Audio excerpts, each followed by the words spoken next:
I want to love my God with everything I have. That's the greatest command he has given me.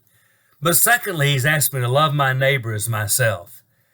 And you know the story of the Good Samaritan that Jesus tells in Luke about the man who is beaten and robbed. I know that my neighbor are the people in need around me. And when I walk out into my world, who do I see that has needs? And I know that at the end of that story, he said, so who is really the good neighbor? And of course, the right answer is the Good Samaritan who helped.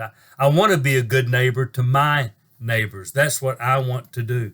But how do you do that? And so I want to teach you a phrase that my wife and I use, that I use a lot, that helps us remember how we can be a good neighbor. We do what we can, for who we can, when we can.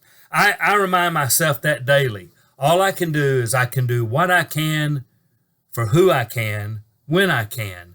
So we're going to talk a little about those. I only do what I can.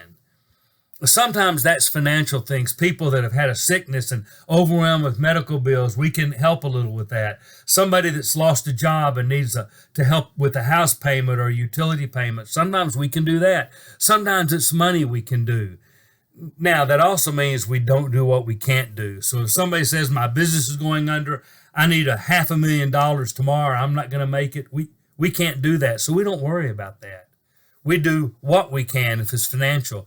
We do what we can with other things. Sometimes it's effort and that is valued. My wife's a really good cook, and so sometimes we do meals for people. She mostly cooks them. I help her deliver them, and we take a lot of meals to people. People that have been in the hospital, people that have been sick, people that are just overworked or stressed, or we can do that. We can buy groceries for people, and we do that sometimes.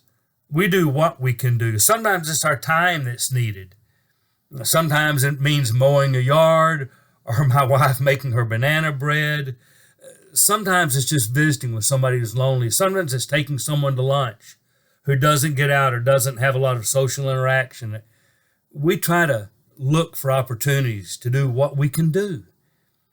And we don't worry about what we cannot do. There are things we can't do for people. I'm not a doctor. I can't fix a broken leg. But I can carry someone to the doctor or the hospital to follow-up visit, sit with them in the waiting room. We do those kind of things.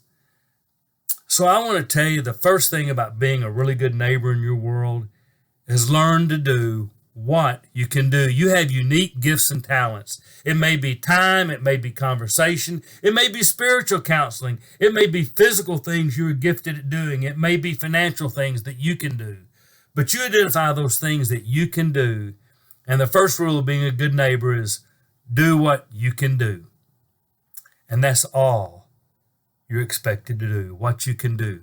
So do what you can do. Next time we'll talk about for who you can. And then after that we'll talk about when you can. So do what you can for who you can, when you can.